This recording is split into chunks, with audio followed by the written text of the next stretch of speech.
Hello everyone, welcome to another interesting episode of Munches and Thoughts. My name is Phathanani. Of course, I am your chef and I'm not alone. I'm joined by this beautiful guys. Let me tell you something. The pink and then the colors. But anyway, we're not there. Please introduce yourself. Who are you? Where are you from and what's special about you? Okay, I'm Ndileka. I'm Mthembu. We've met before. Hope you guys still remember me. Of course we do. Yes, we've met before. This is my partner, so we come from MSM attorneys. Okay. Basically, it's Mthembu, Sibanda, and Malau and associates. Yes. So there's a third partner who's not here, but he's busy right now, so he couldn't make it. Exactly. So now we're based in Pretoria. Remember, the last time I was alone, but now I partnered with this amazing person next to me, and yeah, the other one is unfortunately not here. Yeah, yes. Top tier. Yeah. Yes. So yeah. And we just here to have fun, and hopefully you guys are going to learn a lot. We're going to have fun, of course. Please introduce. Okay, she already, but I also need to hear from you. Exactly. She's given you a brief background about me. Amazing, I don't know, but I hope I am amazing. Thank you. My name is Sindiso, Sibanda. I am a partner and a director at MSM Attorneys. Okay. So yeah, I'm here to munch and thought. We can munch. We munch here as we give our thoughts. Okay, I am ready to learn a lot from you guys. Namhlanje we are discussing a contract. Contract is big, ne? You'll agree with me. Yes. So what I will say, our theme is contract, but we will talk about everything. You are here to learn me. You are here to learn our viewers. So maybe one of you, in contract, what type of animal? Is it a chameleon like me? Let's hear that. It's a dangerous animal. Okay, contracts are basically, in simple terms, it's an agreement that is entered into by two or more people, and the intention behind contracts is to create a legal obligation. Okay. Right. So what we want to cover today are the 5 valid requirements of a contract, which is we have consensus. Okay. We'll break them down, don't worry. Mm-hmm. We've got consensus, we've got capacity, there's formalities, we've got legality as well. Okay. We've got certainty and also possibility. Yeah, I'm listening to you. I was saying the 5 requirements, consensus, capacity, formalities, we've got legality, certainty, and also possibility. So I'm not sure which one you want us to tackle first, because they're all broad. Yeah. I think, look, one of the best things is for us to go through them stage by stage. Okay. Undi has already explained to you that a contract is an agreement between two people, and obviously there's a very, very critical thing about agreements. Not all agreements that you enter into are contracts, right? Oh, I love that. Yes. Yes. Okay. And not all agreements have a legal binding force. So, for instance, I'll give you an example. Let's say you and Undi decide, Ndi, you're going to cook. Ndi is going to do the dishes, right? Okay.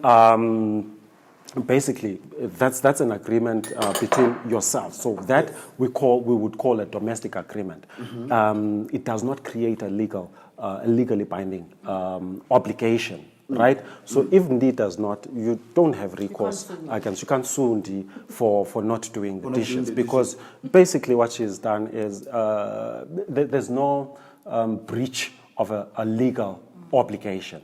So that's one thing that starts. But I think I'll start from somewhere. Okay. I watched a skit a couple of days ago. The comedian Mthembu. Oh, I see Mthembu. And the skit was her sitting in court, and it's between the case is obviously between a man and a woman, and there she asks the man, look, Wena, you agreed that you are going to pay rent, and when you are going to save to pay ilobola. Oh, right? Okay. And he says, yes, I agreed. Go to hyena. You understand? Okay. I was like, oh, okay, what is lobola? Go to lobola yena. Oh, okay. That's so interesting. Right. Okay. Yeah. I think we're going somewhere now. Yeah. Okay. So when you look at that skit, it's a very short skit. I think about 10-15 second skit that you watch, and you realize that is actually rich. It is. In the field of the law of contract. It is. So I've given you that. I've given you the skit, and as we discuss at the end of dinner, I want you to tell me whether there was a legally binding agreement between Losisi and this guy who was who said, look, you pay the rent. Mina, as you are paying the rent, mina ngizodlala istokfela, ngifaka imali kustokfela, and at the end of this particular period, mina ngizolobola. Right. So here we are finding that there's a difference there. And I want us at the end of the day to find out whether does this lady have legal recourse. Okay, Babugila Makaya, I invite you on this one. You can comment on our social media pages. You can comment, like, I invite you. My Leonard friend here just gave me and you a task, a very important task. He did explain that it's a guy, it's a lady, and the gentleman. Let me put it like that. And then they like talking with, okay, when you will save money to pay lobola, and then when you will pay rent wherever we are staying. So now, my little friend here, you're putting me in school now. He is saying, we are talking about contract. Sure. So he's asking, was any, assist me? Was there a legally binding obligation, or was there a legal contract between these two people? In other words, does the lady now, having paid rent, and at the end, the guy says, oh, okay, no, actually, ngiyalobola. Okay, but before now we move, because now I see we are moving in the right direction. Before I can answer and I'm shown up. So I think you need to explain to me and the viewers. With e-contract, it's only paper like signing, or we can also like verbally. I think we need to understand that as well.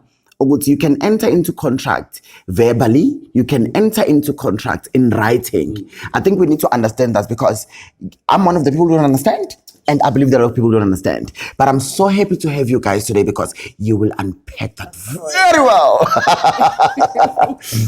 Okay, with your question, that's where we touch on formalities, if I'm not mistaken. We touch on formalities, basically whether a contract needs to be in writing or not.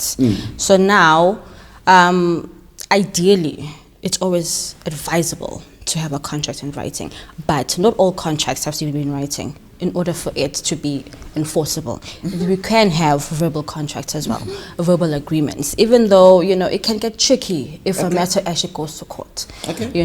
However, there are formalities that are prescribed by the law. There are contracts that need to be in writing that are prescribed by the law. For instance, alienation of land contracts, donations, suretyships, antenuptial contracts, and a lot more. They have to be in writing. That is prescribed by the law. Okay. Yes, so like I said, not all contracts have to be. You But do have we verbal do contracts, have verbal yes, contracts. and they can be enforceable as well. Oh, Yeah. okay. I just wanted to understand that because I think that's the part most people they don't understand. Confused, good see you can, and then you find people in courts or good see, but you agreed. But you know, there's nothing in writing, so you can't. Yeah. Yes. Okay. No, I was also saying the employment contract as well. They don't need to be in writing. So, for instance, you decide to employ Usisbeti as a helper, right? You don't need to go into a written contract. Okay. It's advisable to have a written contract because then you outline your obligations, you outline what you expect from her, what she expects from you. But that particular contract need not be a contract in writing. So there's a lot of contracts that we can enter into. Let's see, Kulma, a glass of wine. But anyway, carry on. Yo, I young Shisa. Yes. Yeah. So yes, there's a lot of contracts that need not be in writing, and they are all enforceable. Okay. Most of the contracts are enforceable. So what we look at objectively, was there an agreement that created a legally binding obligation on the parties? That is what is important. Okay. Expectations. Because some people they can create, especially now. You mentioned employment contracts. Not all employment contracts they need to be in writing. You can hire Usisbeti or whoever, and then but you did say it's advisable to have it because it's also assist like my duties. This is what it's expected from me, etc. So what if someone the expectations, you know what, I will hire you as soon as I've got this, and you know, my show is growing. Then I've got people good, when my show. I love that question. Yes. And I'll tell you, that question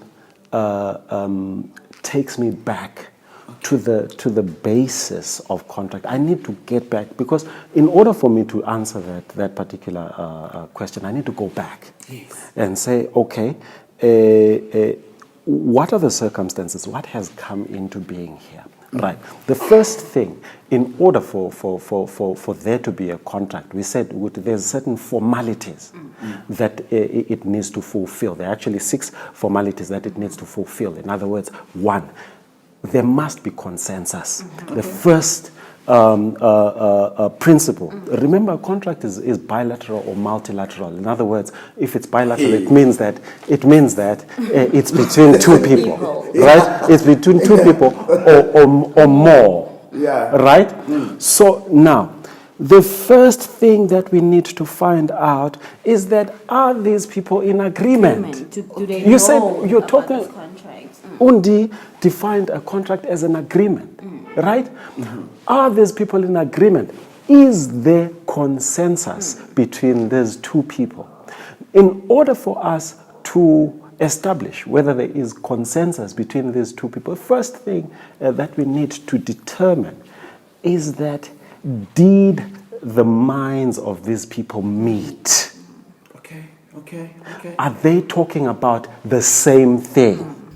That's where consensus come in. Yes, It's okay. Meeting of the minds. Meeting of the minds. Are you all guys aware of what we're talking about? Of what you're agreeing What you're to. agreeing on? Because you can't come with expectations. Do you understand? Like, do you understand that this is the agreement? And all of you have that same thing in mind. Okay. Ask again. Yes. The first thing we said is there consensus. In order for us to determine that there is consensus, the minds of these people must have met. There must be a meeting of the minds. In Latin, they call it ad idem. Oh, ad idem. Ad idem. Okay. The minds must have. I just knock Latin, guys. Ad idem. The meeting of the minds must be in all material respects of the contract, including the identity of the parties to the contract. Okay. Right? Okay. So when our minds are meeting, our minds are meeting on the object of the contract. What are we contracting to? The terms of the contract, as well as the identity of the parties to the contract. Does it make sense? I love it. I love it, yeah. Right. Yes. A consensus in itself, we look at, is there actual or subjective consensus when we're talking about the consensus that we have reached? In other words, what we are saying that have the intentions of, have you communicated your intentions clearly? To each right? other. To each other. So there is the true intention. What is the true intention that you're entering into this contract for? And then we look at the express intention, right? Remember, I can have an intention to enter into a contract, right? This is internal, it's intrinsic. Yeah, you might not know about it. You might not know about it, right? And then there's the express intention, which is what I disseminate, right? I tell you what I want in terms of there's an express intention. And then finally, there is this contract. Yes. And finally, there is the perceived intention. In other words, you as the receiver. Do you understand and do you accept that this is what we are contracting to? It's very, which is why we always say, guys, seek a lawyer before you sign anything. You understand? So your consent is basically the thing of, if I come and ask you, what is this contract about? You should be able to tell me. And if that person you're contracting to, someone asks them, in the contract, they should be able to speak the same language. So you have an understanding exactly. The same. I figure then it's an issue. You know, Ndileka, we having a lot of people like umuntu uzombuza ukuthi okay, usign a contract. Kwenzakalani? Agazi. Or some people, they find themselves signing a contract. I will talk about the employment contract. You know, the unemployment rate is high. So when I get a job, we apply so many places, guys. Like your CV, you know, if we can just try and track CVs, you'll find CVs abantu everywhere. And then now, it's happened to one person decided to take that CV out and then call you with, listen, Phathanani, you got a job or you need to come for interview, because interview is very important. Yeah. You go for interview and then now they offer you a job on the spot. Some they will say, then they will give you a contract. We don't even read the contract. You just sign and then give it because you are so excited. So I want to understand a situation like that. Okay, I didn't like, because you spoke about good. You need to understand the contract. You need to be able to answer questions if someone is asking. Good, say, la, no, this and this. You need to be able to say. Understand? So if it's happened situation like that, it's okay, I did sign because I was so excited and whatever. And then now there are things that are engahambisani nazo. Can I fight those things or I can't because minang signile ngizibindile? The problem, you can't now go to court and say I was excited. That's why I signed. Yes. We are born. Which is, it goes back to what I was saying. In every contract, any contract, it's always better to, if you don't understand something, guys, it's okay to ask someone, so they can break it down for you. Because most of the time, people come to you when the damage is done. You need to help me. We understand, listen, we've all been through employment situations. I know, you know. But I remember the one time, the last firm I worked for, before obviously this is me having a legal background, so it doesn't apply to a lot of people. Yeah. I read the contract, I'm like, I can't closing my tent. Do you understand? I scratched it out. Oh, yeah. Okay, can we talk about this? Then we agreed, okay, this clause will fall away. Some restraint of trade, basically saying I can't you know, it's here. After you resign, you have to stay a certain period of time. I not didn't like practicing it, in, you know. Yeah. But obviously this is me coming from a legal background. We would say, okay, it made sense to me. But omunye umuntu wouldn't understand what that is. Next thing, Mr. Resigner, now you're stuck. You are born. So it's very visible. That just we understand excitement. We understand. But our employment contracts, I mean, they're governed by the Labor Act. So what are the chances of them actually being, you know? Okay. Yeah. So just to add to what Undi is talking about here, when you enter into a contract, remember we said it's an agreement. When you enter into a contract, you must agree to the terms of that contract. If you're not happy with the terms of that contract, you cannot sign because it's a negotiation. It's an offer and acceptance. Somebody is offering you something, you either accept or you reject, right? When you get in a particular contract, what you need to do is to go through that contract and say, I am happy with the terms of this particular contract. And because I am happy with the terms of this particular contract, I'm going to sign it. Right. Remember, I was talking, I was still talking about the issue of consensus, right?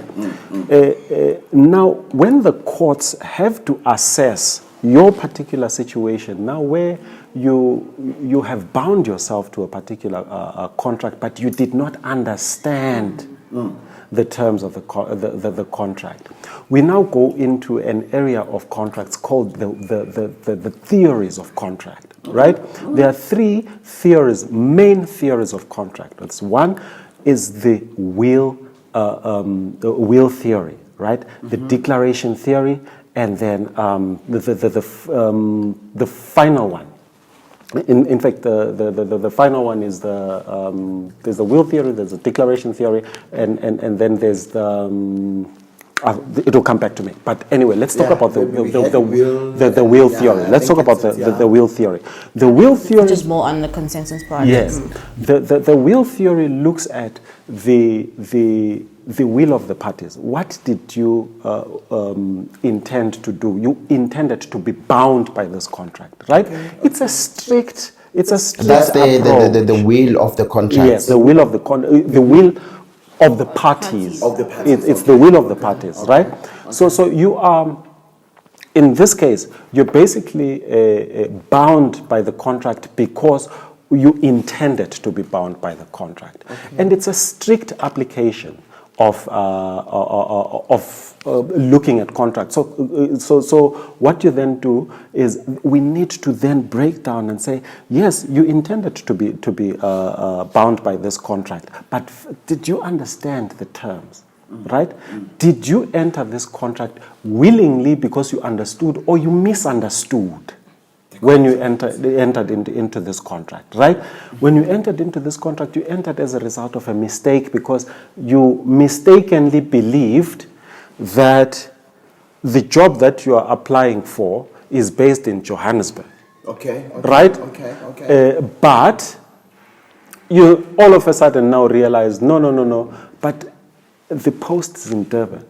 But you've got a house in Johannesburg. You can't now pack up and go and thing it. So we look at those things and say, what is it that you're contracting into? Do you understand it? Right? So the courts go into those theories of contract, and they use a less restrictive mechanism which looks at the objective facts. Okay.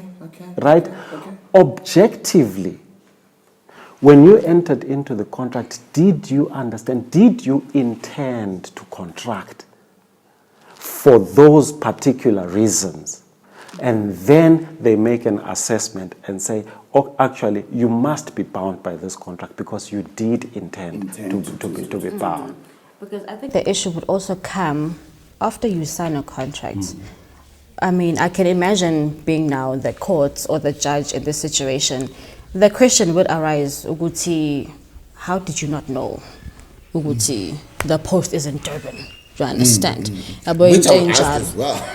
Exactly. Honestly, How- but yeah, you born- saw, and then now what's your problem? Yeah, Because born- we see an attitude. When and- we, yeah. Hence, we're saying it always goes back to the fact that before signing a contract, just make sure you understand, because it becomes very difficult to prove, "Hi guys, I was mistaken. I don't know about this."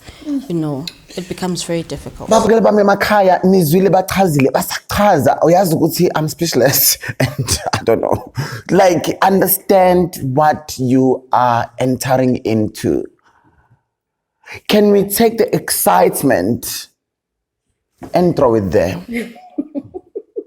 and focus? And focus, because you become so like excited. I got a job. I got this. Oh, my loan was approved. My bond was approved, etc. But you don't understand, because now because now Chef Phathanani's got this house, Ndileka, and then now it's so fun, but you don't understand, because those are the mistakes we find ourselves into. I will say it with like confidence with most people. So you were counting the steps. I don't know. Yes, the theories. So I said there's 3 theories that are used by the courts in assessing whether one, or in upholding the contract. We call it upholding the contract. Should the contract be upheld, or should the contract not be upheld? Basically. I spoke about the will theory, and then I spoke, when I was speaking about the will theory, I said basically a will theory looks at the will of the parties, right? And then we talk about the declaration theory. What did you express, right? And then the third one, the reliance theory, right? When you asked a question earlier on, right? What if somebody has created a situation where now I sort of believe that there's expectations. You spoke about expectations. Now, when the reliance theory looks objectively at your conduct after entering into this particular contract. Did you conduct yourself in such a manner that the next person or the other party to the contract now believes that you have contracted, you have gone into a contract? I was giving you an example also about getting an offer of employment, thinking that it's in Durban or But in this case, you go for an interview. And then the employer sends you an offer, an offer of employment, or you apply for finance, and the bank offers you, sends you a letter offering you the finance. And then what do? You're like, hey, I'm driving a small car, let me sell this car. You sell that car because now you believe you can go and purchase a bigger car, because the bank has approved that you're thinking. Few days later, the bank sends you another letter and says, oh, no, sorry, that offer, it was not intended for you. It was intended for Ndileka. Okay. Right? Oh, that's interesting. Yeah. Okay, yes. Now, remember, what have you done here? So in reliance theory, is it only based on the offerer or the person accepting? It's based on both. When one of the parties then relies on the conduct of the other person that says that actually there is a contract that is binding. Because now the financier here has given you a letter that says, I have approved your loan. What have you done? Because you relied on the fact that the financier has given me the loan, you've sold your car. You no longer have a car. Right? Should we uphold that contract?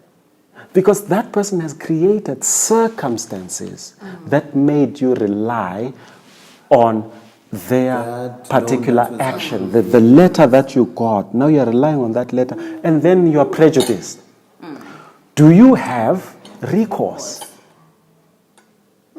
Okay. That is the question. You will notice that Tina, as lawyers, we never answer questions in the yes, Today I am asking. in the affirmative, in the affirmative or in the negative. Tina, Oh, guys, this is so beautiful. It's either or. our answer is always it depends. What's the name again?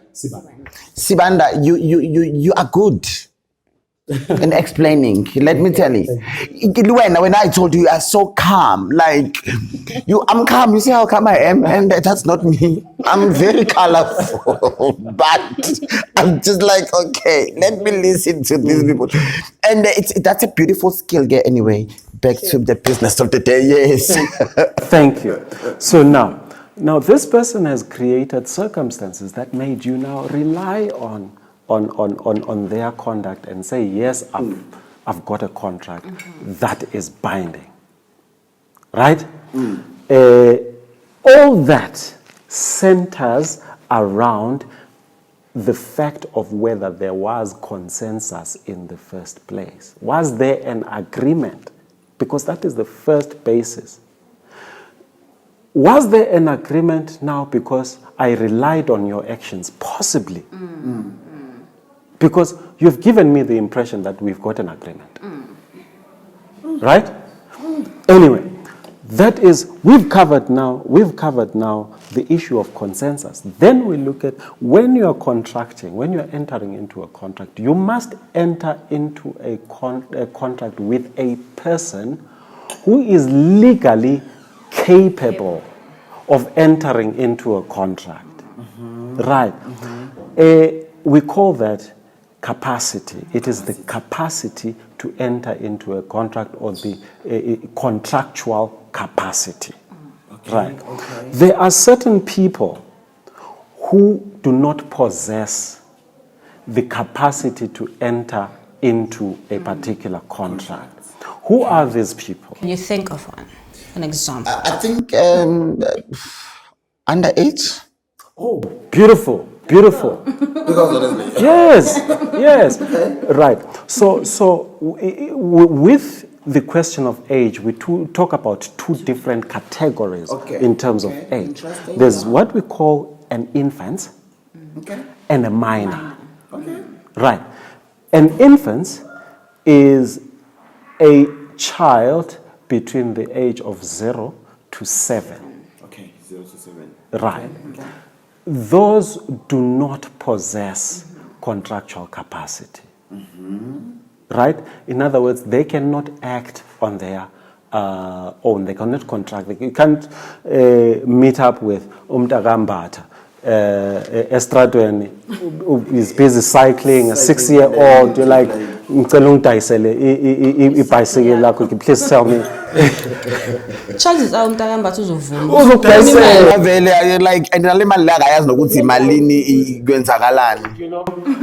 So you can't enter into a contract with an infant, right? And then there are minors. Minors are between the age of 7 and 18. Or 7 to 8. Are those the ones who have limited contractual capacity? They have limited contractual capacity, and their capacity to act is ratified by the guardian or the parent. Right? So they must be assisted by a parent in order to enter into a contract. But so they can can enter into a contract. But with the assistance of a parent or a guardian.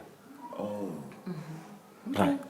And then there are those people who do not possess the right intellectual capacity to enter into contracts. For instance, people who have mental challenges. Right? Or people who are drunkards, for instance. But contracts most. There's a difference between umuntu ophuzayo nomuntu who's alcoholic abuse. There's a difference. Tina siyaphuza, but you know that honestly there are. On that point, I want to ask something, and it's I think for both of you. You just explained because there's a different umuntu ophuza and umuntu who is an alcoholic, and then you spoke about someone who is not mentally sharp. Yes. No, not mentally sharp, but a person who is mentally challenged. Challenges. Thank you. That's the best. Yeah. Way of putting it. Yeah. Things like that still happen. So tell me now. And then it happened because maybe I entered into the contract. I was fine. Yes. And then along the way, give it disturbed. And then it happened the same with the contract. I was not an alcoholic. And then life happened. I found myself in an alcoholic situation. And then there were contracts that I entered to. Then now I don't remember those contracts. Then I can't even meet whatever that we agreed on. Okay, this is what we agreed on a contract. But now I'm just gain. And then remember I recover, and then I recover, but now I don't remember. Will you hold me accountable for whatever or what happened? That's a good question. On my points, when you enter into a contract, at the time of entering the contract, what was your state of mind? Do you understand? We're going to go further with this because with limited capacitated people, there's something called a curatorship. Yes. Okay. Yes, where now you are mentally challenged. Okay. Yeah, there's a person now, a third party, who will take over your... They're appointed. By the court. To administer. Yeah, exactly. So now you cannot now get into contracts or basically administer your estate by yourself. You need, it's like a legal guardian, but it's called a curator. Exactly. Okay. But I do believe that a contract that was entered prior to you being mentally challenged is still enforceable, it's still valid because you knew. That's exactly. Yeah, sorry. Assessment is at the time of contracting. Were you? Did you understand? Did you understand? Yes, Exactly. Is that fair? Anybody can come and say, I don't remember. Is that fair? Like, okay, fine. Like, when we look... Masebo sekshubi let's high mna ngiyazilento. Anyone can No, but actually... Yeah, Yes. So at the time when you entered into the contract, were you of a sound and sober mind? And I think one thing that I need to correct is before our viewers to kick us, is the fact that we are not saying that alcoholics cannot enter into a contract. It's being drunk. Okay. It's being drunk at the time when you are entering. Because remember, assessment is at the time when you are entering into the contract. Yes. So an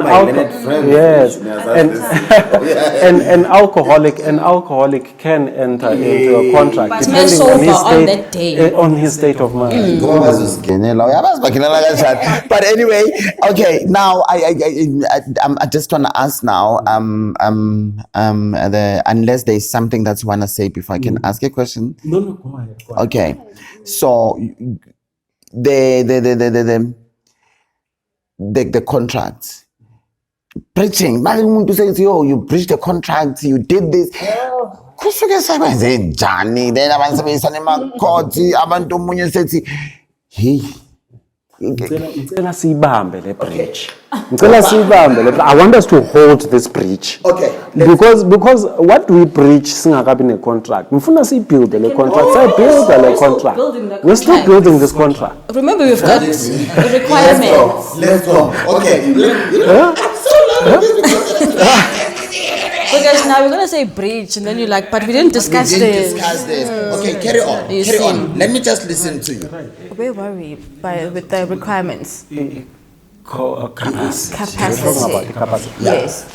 There's people with limited capacity. For instance, we spoke about minors. We have limited capacity. Yes, and then there is so capacity is determined by your status as a person. So, are you of age? No to go to Yeah, it's status, no years, not a status as a Mali, but okay. So are you?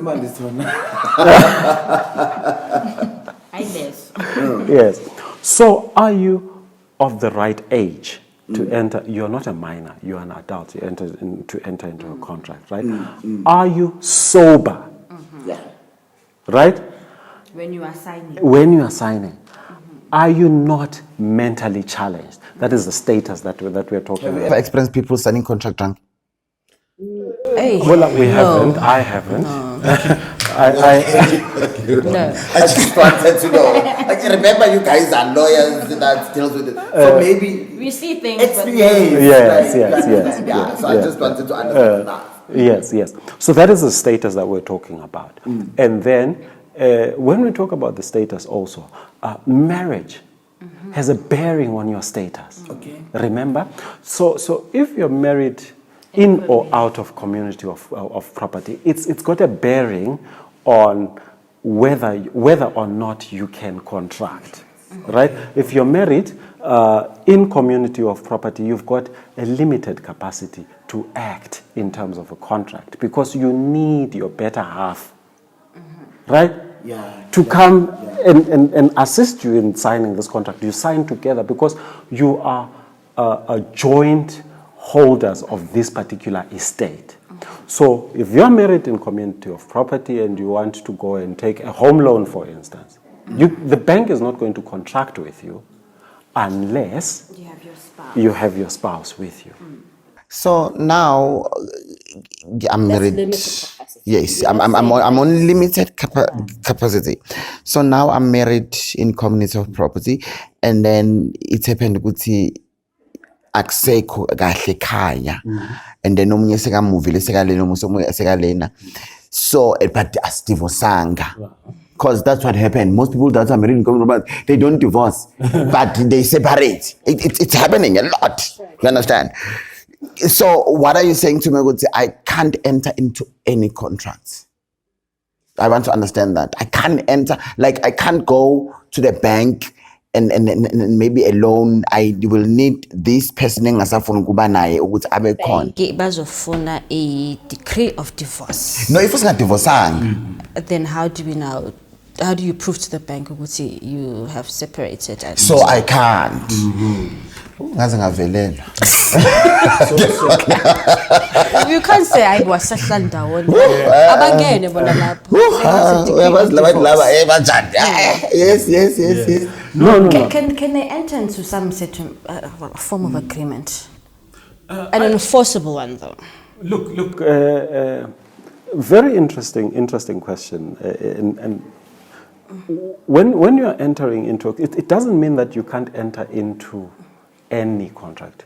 Okay. But you cannot enter into a contract that purports to dispose of or acquire an asset into the estate. So you can enter into an employment contract, for instance, when you're separated. You understand? It's those that have a bearing, that have an effect on the estate, that affect your joint estate. You can't enter into that. Because what's going to happen then? Mustn't divorce when you guys finally decide to divorce. Say again, they allowed you to enter into those contracts for some odd reason. Mustn't divorce. I want that house. Yes. Yeah, born because you guys are married in community. You share things. It's going to be part of the joint estate, whatever it is that you acquire, if you're married in community of property, you know. So it's just better to just make everyone aware. This is what we are doing. Exactly, because you're going to run the risk of after 10 years of separation, I want that house, you're still my husband, or you're still my wife. They do. Yeah. They do. Whether you guys have been living somebody passed away. Yes. I want they it. They do. So, yeah. I keep a marriage certificate. There's nothing we can say after that. Yeah, okay. There's nothing we can say after that. Okay, proceed. You were busy. Are you still on capacity? Yes. So we're busy on capacity. And I was just showing you the number of people, or the different types of people who don't necessarily possess the full capacity to act. So we've said a person who is married out of community of property, right, has full capacity to act because they are the owners of their individual estates, even though they are married. Okay. So they can enter into they fine. yes, like they are free. yes, yes. Right. So they definitely can enter into a contract. Okay. Right. So those, they're happy. Can I use affidavit as a contract? Look. It's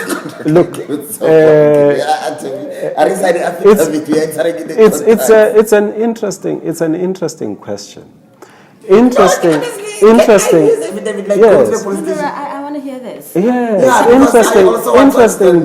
interesting in the sense that, remember, a contract, we've said a contract is an agreement. Yes. Right. Yes, yes. So if I'm entering into an agreement, we write an affidavit, Okay, and agree, yes. He says we. So when you said affidavit, what did you mean? No, I'm talking about me and you. Okay. Which can we do? Like, it's okay. We remember contracts. It's money. I mean, at the end of the day, a contract it's a piece of paper where you guys are. But it's not a piece of paper to you guys because you charge. Yeah. No. Well, Hayi mawo. Kahleke. Asikho lapho. No, I'm just saying. But it's not as. That's not what I as meant. You are saying. I'm just saying, I'm an affidavit. Kunama clauses angeke abe khona as compared to when you actually go to an attorney and they draft the contract for you. Do you understand? So yeah, please continue with that. I'm interested in hearing the affidavit part. The issue of the affidavit. So we go back. The affidavit is simply you swearing on oath. Okay. Right? You are swearing on oath that what you have written there on the affidavit is true and binding on your conscience. So I can also use it. Okay, angithi ngizokwenza le affidavit yami. Yes. Ngithi nje mina le yona le ngisebenza njenge contract. Angisafuni namanye ama contracts. Angithi wena usayinile nami ngasayini. So it's great. The question that comes there, do you have an agreement? That's question number one. Do you have consensus? Do you have an agreement? Yes. You have an agreement. Yes. That's question number two. Second question that comes, is that agreement that you are entering into, are the obligations legally binding of that particular contract or agreement? Let's not call it agreement. Okay, I don't understand that because yeah. That's another now requirement, right? Legally binding. Yes. It's a simple requirement. Legally binding, it cannot be against the law. You cannot enter into a contract to go commit a heist or murder. Okay. You know, obviously the legal terms, you know how law is with their legal jargon. They call it must not be against public policy or contra what. Contra boni more. Exactly. No, so that's a simple one. That's a simple one. Yeah, I think exactly. I understand it. Exactly. Yeah. Oh, so that's okay. It has to be legal. Yes. Yeah. Okay. So the obligations that you entered into, are they recognized by law as binding? Right? If you've skipped those hurdles, I don't see the reason why you cannot write an affidavit to say that Mina no Cindy, this is what we have agreed. We agreed that I'll take whatever it is that I'm taking, maybe his laptop or whatever, and then I will pay him 1,000 rand every month until we've finished paying for these particular laptops. I like the laptop example, okay, because it goes now to certainty.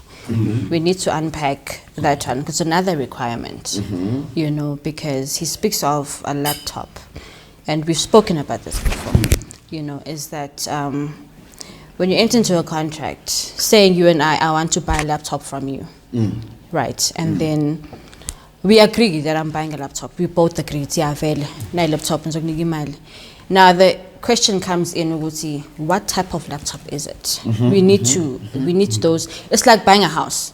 You know, Uguti, we need a full description of the house, where it's located, all those things, you know. That's where the certainty comes in. And I believe also with the parties as well, we need certainty, the parties that are entering into a contract. I cannot draft a contract and then we sign it together and then there's another person all of a sudden who's also part of the contract and gamas. Then for the certainty requirement falls away. Do you understand? So now back to the laptop, we need to know what type of laptop are you buying, you know? Because if we say laptop, I can easily say no, but I wanted the Apple one. Utwana no, I'm telling you, I said it Dell. So we both didn't know which one. Do you understand? So we need to be certain what exactly it is. Am I buying? Exactly. It's the Apple or it's the Dell or what have you. Exactly. So you need to specify. It be certainty. It be specific also. You know, because umuntu angajobengisha umuntu angabuya athi no bengithenga ifoni Apple what wena wanginike Dell masuthayibo but we agreed on Dell, then it's like more under the contract there was no really anything to specify exactly. Yabona, it just said laptop, that's it. Yabona. So Ndizule babukeli bami, it's very important to know exactly ukuthi uthengani enani. Ungathi uthenga nje i-cell phone but awazi ukuthi uthenga I don't like to name, you don't know ukuthi what type of cell phone and whatsoever. Understand ukuthi ngithenga le cell phone egama elinje, le cell phone inalokho. Ungafani nami ungazi technology. Let's get it on. As much as you can. I'm technology shy, but if there's someone who can put them as specifications on that, it's fine, put it there. Okay, so where we are now. Because we were on specification. I think the last one is possibility. Yes. Yes. Okay. Possibility in a contract, basically it means are we able to enforce? Right. Able to enforce. Yes. Okay. The requirements or the obligations of the contract, of the intention of the contract. I'm trying to find an example. Yeah. You know, sometimes it's very difficult to explain these things. I think I can give you an example. Of course. Yeah, I can give you an example. This is a working partner. I understand. Yeah. Like, give me an example. I think I must have a partner. But do you understand? Chef, know. What do you think? Right. And when we're entering into this contract, is it possible to perform what I say I'm entering into? I can't enter into a contract with you to say I'm going to skydive. Okay. Ne? Okay. No, look, we are entering into this contract. Zong patala 100,000 rand. I'm going to go and skydive, right? Okay. I'm not a trained skydiver. I've never done skydiving. So, in other words, the terms of that contract are impossible for me to perform. Right? Okay. There's an example we once spoke about. Okay. I just want to bring this. You said I signed the contract because I said, oh, skydiver, I never. There's this thing that I saw on social media. This guy was drinking some liquor brand. And then it was a competition where the guy, whoever that wins 200. And then the guy finished that day, and then the guy died. How can you? So I think it's, but anyway, yeah. I remember that story. I think we once touched on this, the possibility, it just came back to me now. Basically, you let's go back to the laptop situation. Yeah, and it's your laptop. I happen to have it. You know, maybe it's in my possession. Yes. Right. And then I get into a contract with someone else. Nigu 10 kings of Niga laptop. It's not my laptop, so it's fine. It's possible to hand it over, but but it's not yours. Exactly. Yeah. You know, am I right? Yes. Yes. So it's impossible to perform because I don't have ownership of this contract. Of this laptop.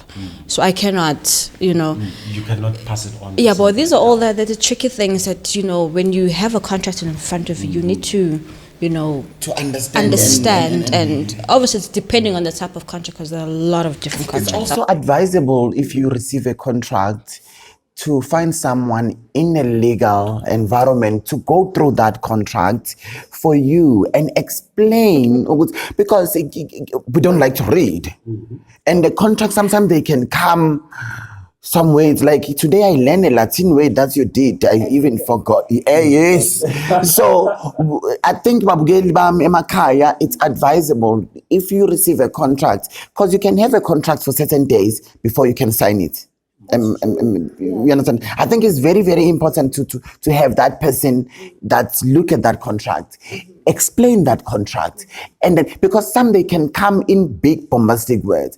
So I believe that those who explain it, they can explain in terms that can be easy for you to read and understand, because that's another thing that kills us. We don't understand, or you'll find, you know what, but I understand this thing. Is the way this thing baby when I call.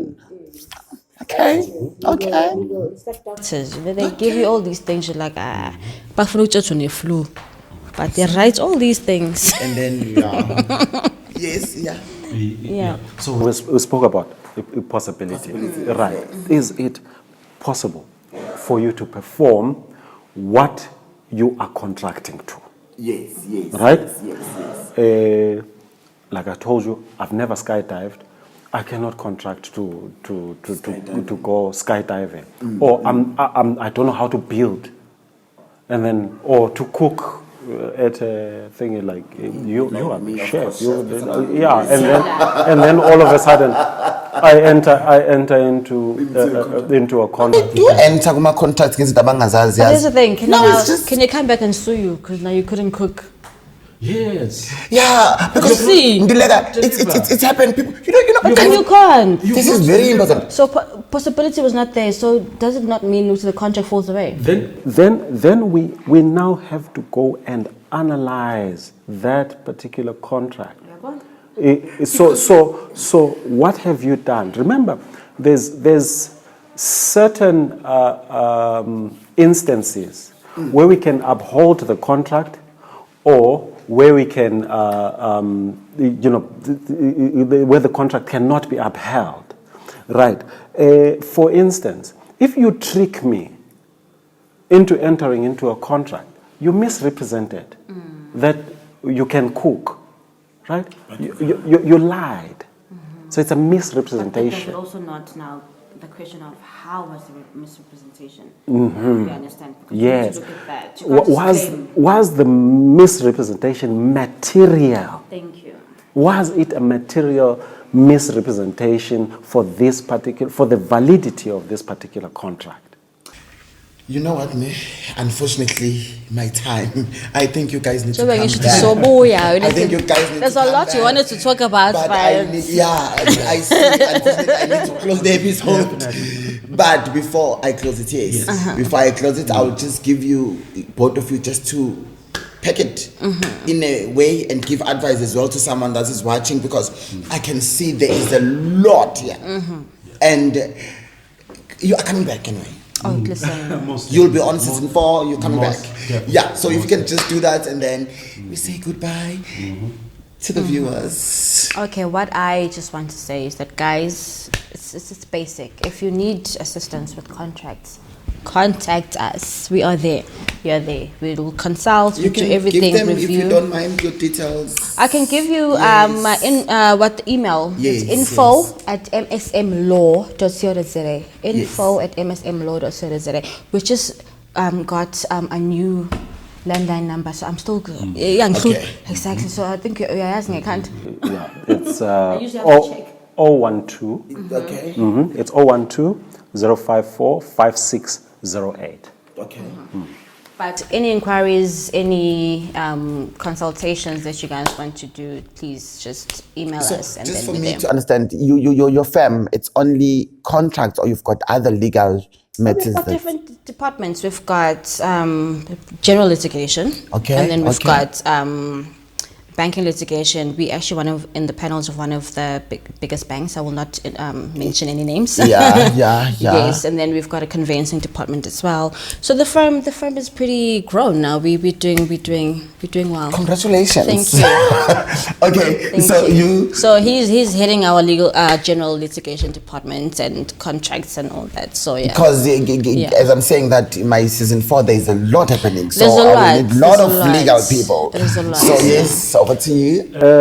I asked you a question at the beginning. Oh, should I answer that question now? Yes, I asked you a Can I question. give that question to my viewers? You can give the question to the viewers.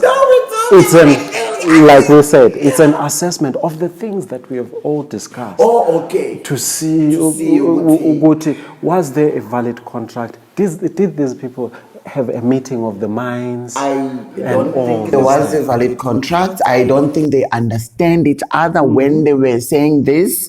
It was like they were just talking, but they didn't go into details. With, okay, this is what I mean. So no, there was none. Great. You're on the right track. It is possible. Yes. It is possible. But guys, thank you so much. I really had fun with you. I normally say chess, but I don't have anything. So thank you so much and goodbye.